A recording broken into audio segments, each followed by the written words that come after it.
principles of composition.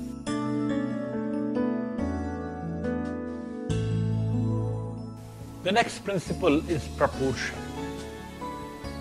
The moment we talk of proportion, it is a relative size of the shapes.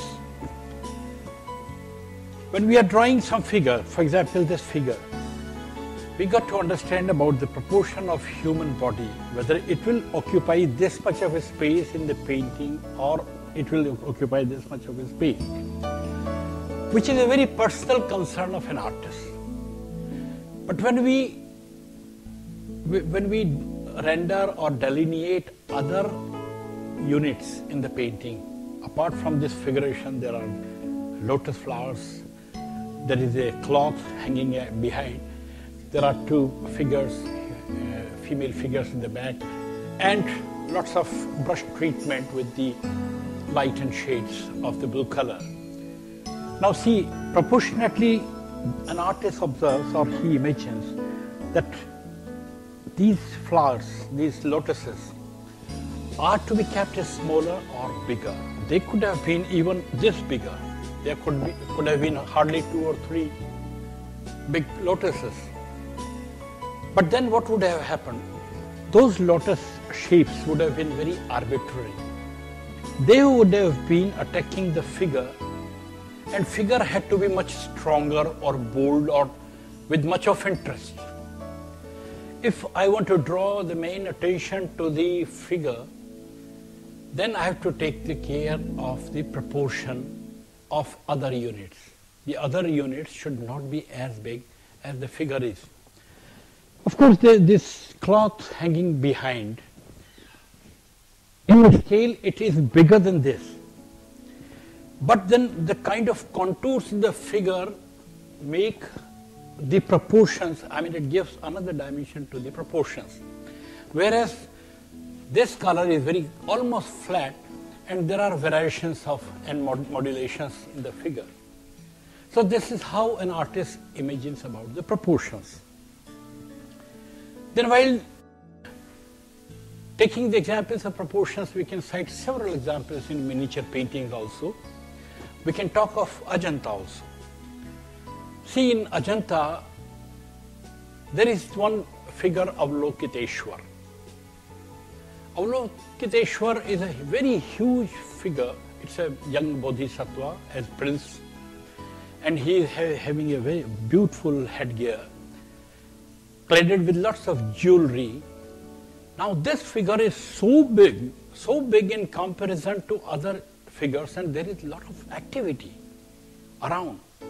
This figure is, this prince is sitting with the lotus in the hand, half closed eyes, emotionally behaving like a saint, cladded with lots of jewelry, and yet there is a lot of movement in other spaces.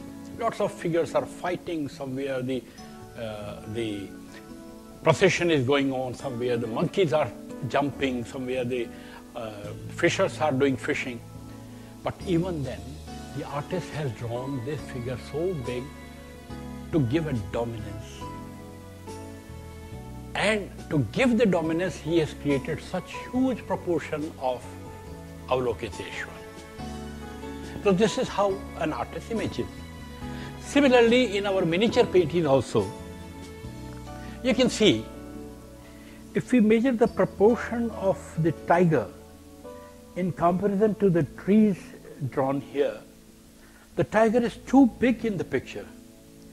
But the artists want to emphasize on the vigor of a tiger. That is the main aim of the artist.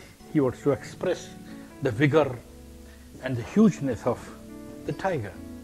The tiger is almost, see, this is the proportion, even it's bigger than the pencil, and if we measure, it is almost the same height of the picture.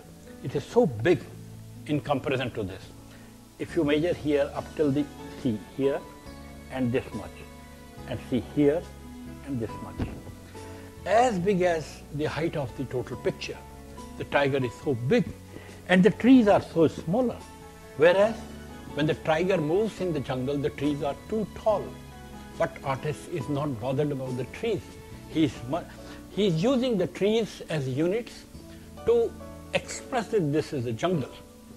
So this is how the proportion is being handled by the artists. There are, the artists who have created enormous elongation in their figures.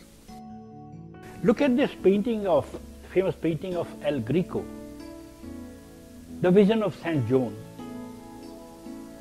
Now here, look at the figuration of St. John that El Greco created right from here till the end of the picture. He's so big. Whereas the other figures with whom he is related here are so smaller in proportion. So this is artist's mental proportion, that if he wants to give the dominance or the prominence to a particular figuration, he gives it more,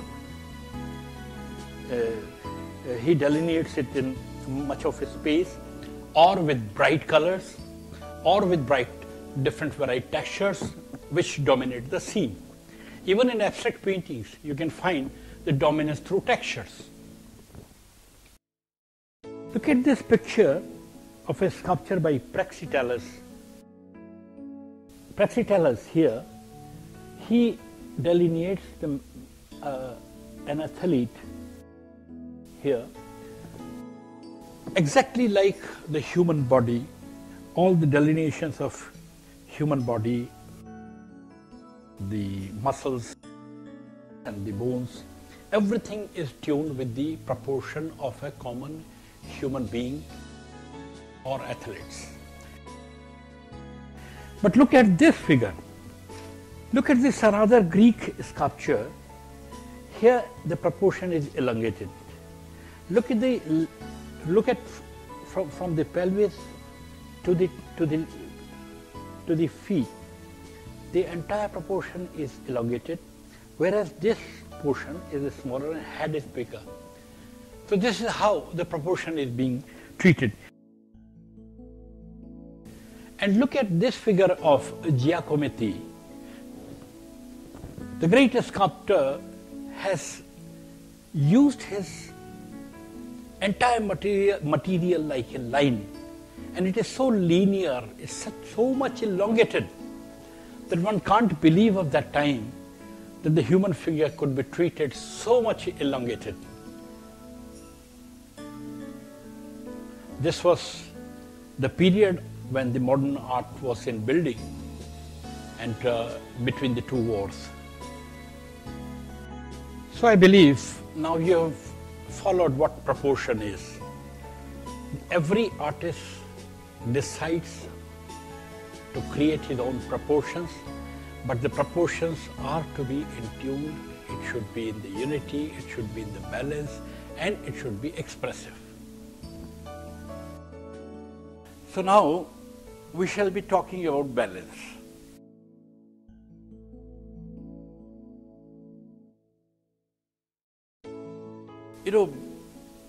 Balance has something to do literally with the axis. On one axis, if we put a rod like this and weight on both the sides, then there is an equilibrium. The main thing is the gravity of the center, which is termed as balance. Normally, you must have seen the children playing in the playground with the wooden plank, and they are keeping the balance. And suppose one child is heavier, then the other child will go little at the back and create a balance. So this will be a kind of balance which gravity allows you to do. So normally we talk of this balance. Psychologists have talked a lot about visual balance, and they give a lot of terms with which we are not much concerned.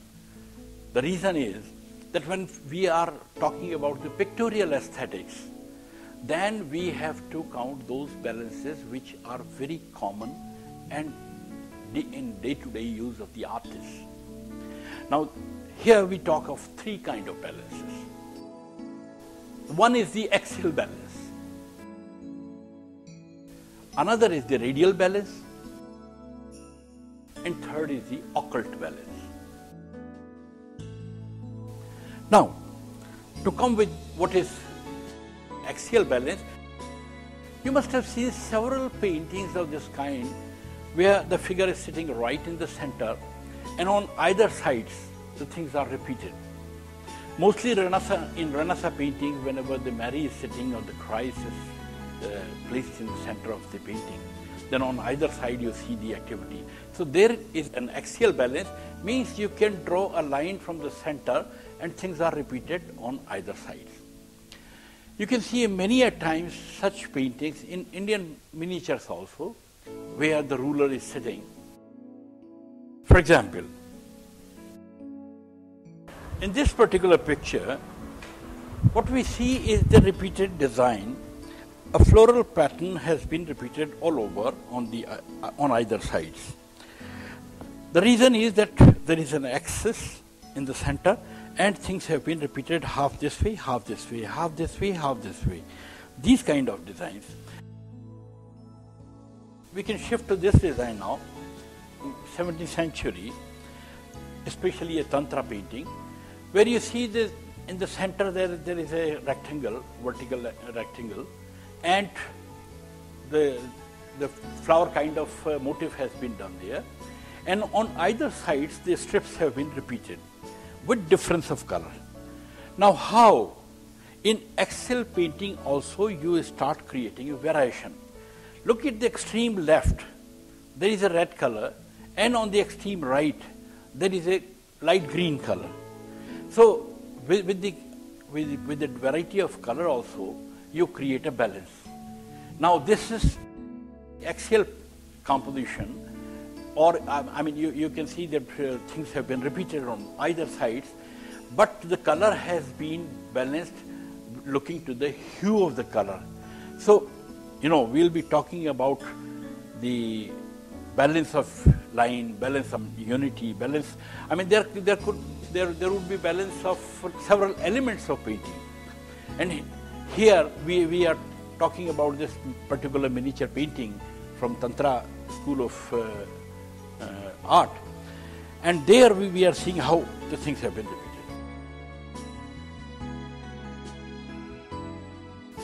Now look at this Buddhist tanka. The Buddha has been kept right in the center. You may call it Buddha or Bodhisattva, but the main figure is in the center, and there has been a contrast with the circle at the back and circle at the head. The head and headgear have been created with a contrast. And right in the center you can see, above you can see with the axle another figure on the eye. If you move your eye downwards, you see the repeated figures. But now the artist is taking much interest. He is creating a variation in the postures, even in the axial painting. Things are not repeated as we looked at the first illustration, where the floral designs were repeated.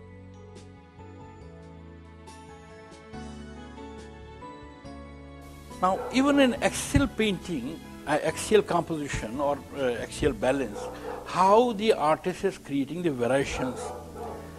Despite of the fact that things are repeated, the artist is dividing the space in different ways. Look at this circle. This circle is repeated, but this circle has been off from the center. Similarly, on the other side also, circle, but this has been a little off. Similarly, if we go down, look at this figure which is in continuation to the axial, but there are variation of postures. Hands up, one leg is parallel, so it creates this kind of axial, and this leg creates this kind of axial, and this foot, it gives this direction. So with each figure, the artist is taking the pleasure in creating various postures, even in the axial balanced composition. The thing is that this is a very typical and very rich school of painting, the Tanka school of painting, which was practiced in Nepal and Tibet, etc. And it is still being continued there. So it's a kind of painting where most of the paintings, almost 95% of the painting, have the axial balance. Look at this painting from mid-19th century. This is quite a geometrical composition where the axial composition has been used. But the way in Tanka paintings, we looked at the variation of postures. Similarly here, you can watch. Look, this white has not been repeated here. It is black. The black has not been repeated here. It's red. So how the artist is creating variations? Look at this square and look at this square. He has countered this square in a different way. Though it's completely an axial composition, yet the artist has created with the color field areas, creating lots of variations. So how even the axial balance could be created in a work of art which could be aesthetically great. Now, let us talk of another balance, which we say radial balance. Now, radial balance means it begins from a point and every activity is surrounded by this point. There is a center of axis, center of point, and from center of point, all the activities are surrounded. You see, there could be several patterns, there could be repeated patterns, and there could be irregular patterns as well. Now look at this painting. Here the balance is in a different way. See, Krishna is of course in the center, one figure, but the same Krishna has been repeated in the circle. Since it is a dance, it's a Maharasa performed by Krishna. So being a dance, it is the artist has created a circular form. But apart from this circular form here, you see, everything is concerned about the center figure. Every movement is directing towards the center. Now, this kind of composition where there is a single point, and from single point, everything is pointing towards the figure. That kind of composition is taken up as the radial balance. Now let us look to the another work. Now look at this composition. Here also the figure has been kept in the center, which was a tradition also in Mughal Empire. But apart from this, look, every figure has got separate postures, different posture. Even look at the architecture. In architecture there are no repetitions. If there is a minaret here, the another form is different, then they have left the space in between of the garden, and this minaret is different. So you see the variation there. The horse coming inside. Now the horse and the people around here, there is a space here. So, but everything is looking towards the every object or every element is pointing towards the center figure. So this is not an axial balance, but this is a radial balance. Now look at this visual where the Christ is reclining and other saints are around him. Now the reclining figure is surrounded by these figures, and every figure is pointing towards Christ's figure. So this is another example of radial balance. Now, the third kind of balance is the occult balance. The occult balance allows the pictorial space, different kind of shapes, capped in different places, but the unity is to be created, of course. But unity is next thing. But when we talk of balance, if these elements have been placed in different areas of a pictorial surface, how you are creating the harmony, how you are creating the unity, how you are creating the rhythm. That is the personal gesture of an artist. But this is also a balance where things are neither repeated nor the movement begins from any gravitational point, that everything is pointing towards that figure or it is coming out of that figure. But you can place the things anywhere, and the relationship is quite different. It is very challenging also. Most of the artists, and especially the contemporary artists of the world, have been adapting the occult kind of balances, which is very challenging because every artist comes out with a challenge to bring his work with a new flavor, with a new gesture.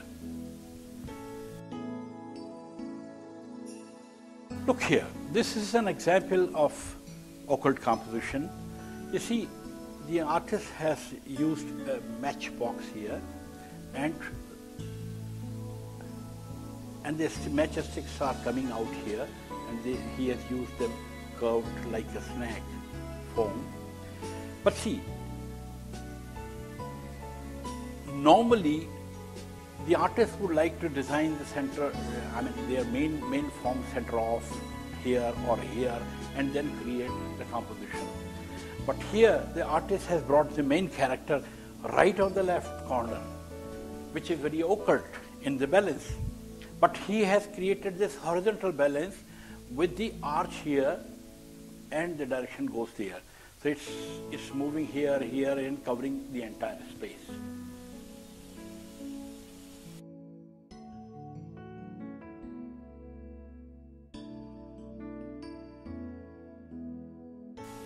Look here, the human figure has kept reclining like this and with the hands resting on the ground, and the artist has created a balance, called balance, with this stick against such a strong rest. Here is another example of an occult composition where the artist has spread in all visual elements in all four sides and everywhere it is, excepting that he has tried to create the center of interest here in this area. But there are lots of radials in different corners. So, there is no axial and there is no radial.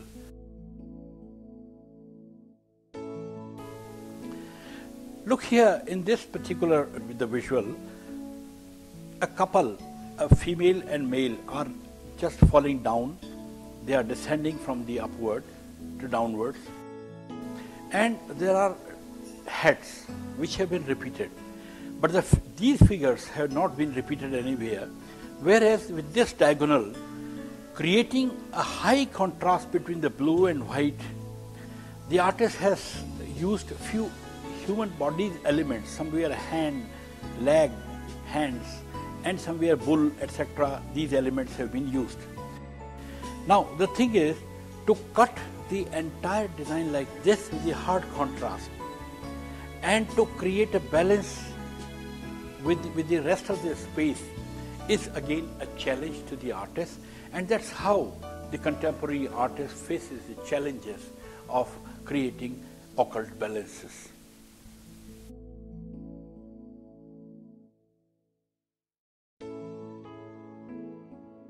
The next topic is unity.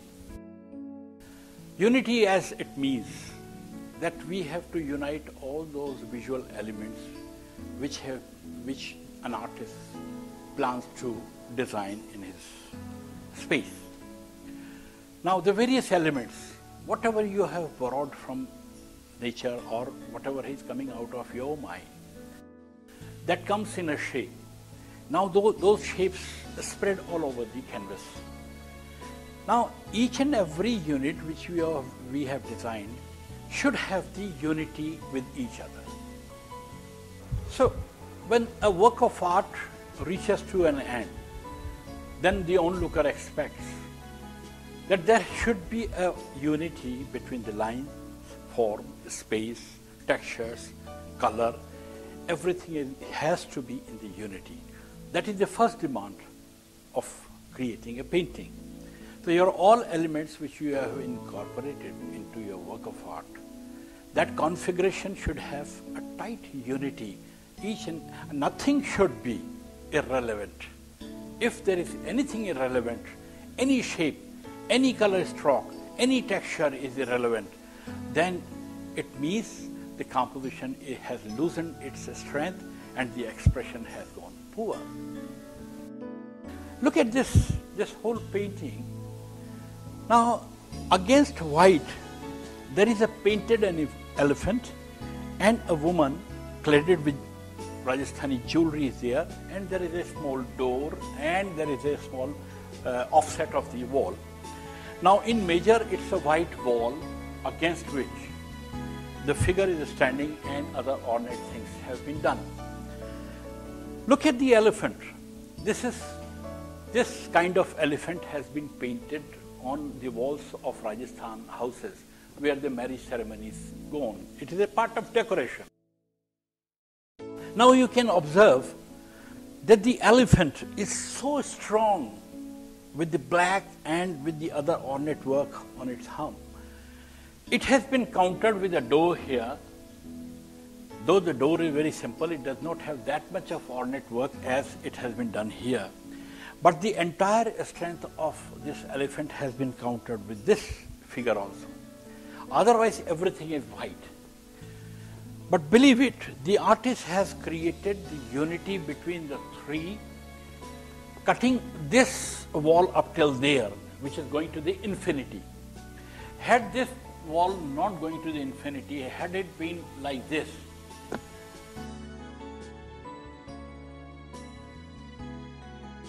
so had it been up till here, imagine that the door, this wall might have not gone there, and had it been here.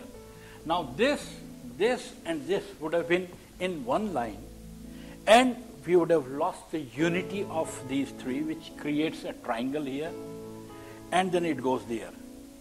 So this is how the artist creates the unity, creating so much of contrast. There is too much of contrast, but it has been balanced through color. So how the unity is being created? There is a unity of color, there is a unity of balance, there is a unity of even the textures going on.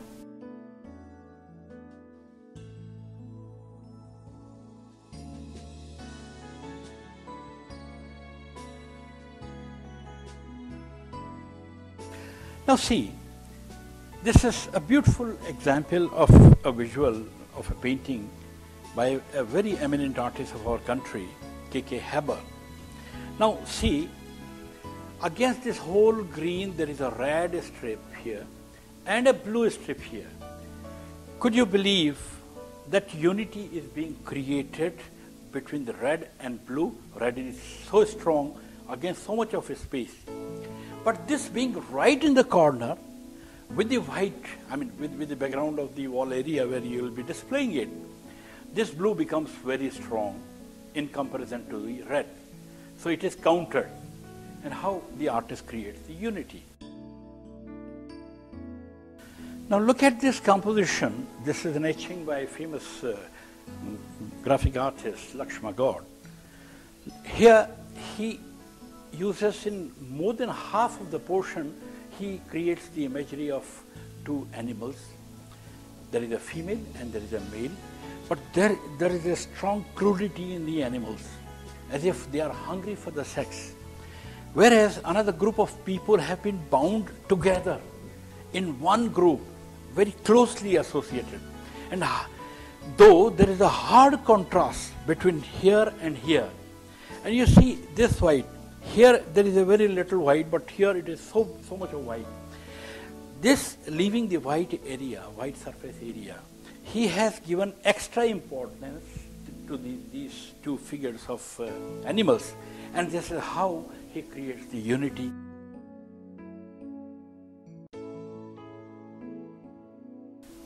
The next point is contrast. Now see, without contrast, nothing exists. We need a contrast. Suppose if I have I drink water, 3 glasses of water, I'll have to remain thirsty for next 1 hour or 2 hours. Then only I can have. This is a kind of contrast. There is a contrast that a man marries a woman. Physically very different. This is also a contrast. But would you believe the contrast creates harmony? Would you believe that contrast creates rhythm? It creates tones in the life. So the entire life becomes very happy when a man and woman live happily together, and they create so much of unity into them. But it is a high contrast, physical high contrast is there, and there could be even mental contrast. But still there is a unity, there is a harmony, and everything. It may be linear, it may be textural, it may be something when it is applied to the arts. In painting, contrast is extremely important because you cannot give importance to one area unless you create the contrast in the other area. For example, look at this painting. Here the artist has created a strong contrast between black and white, which has been divided, which has been given unity by the red stroke like this. But the entire black has been treated with lots of textures. And so is in the white also you find lot of textures are there. So though such a hard contrast has been created, still there is a unity of textures, unity of colors, and unity of total form. So this is how the artist creates the contrast.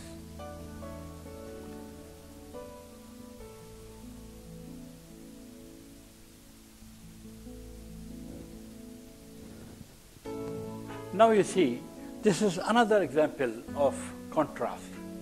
We saw the contrast between white and black. Here there is the contrast has been created with the green and blue-black. And to differentiate, to create a unity between them, there is an arch and those blue strokes are there, and the green is somewhere repeated here and the blue is repeated here. This is how the artist can create different kind of contrast.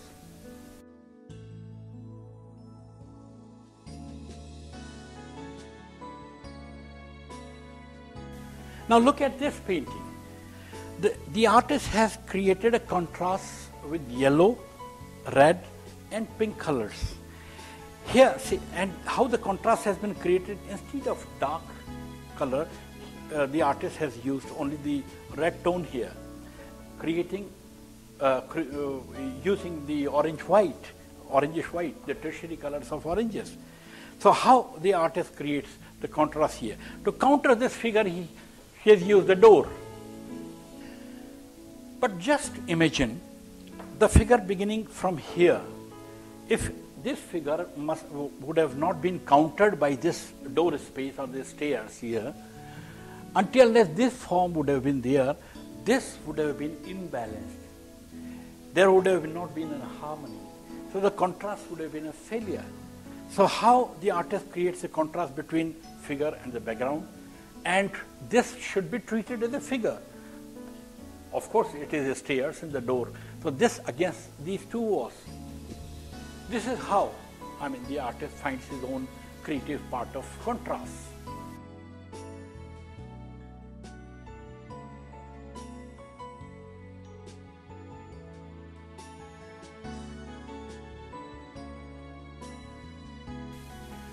So, finally, I thank you very, very much for listening to this program, and I believe you have gathered something about the pictorial design and composition, harmony, texture, form, space, etc.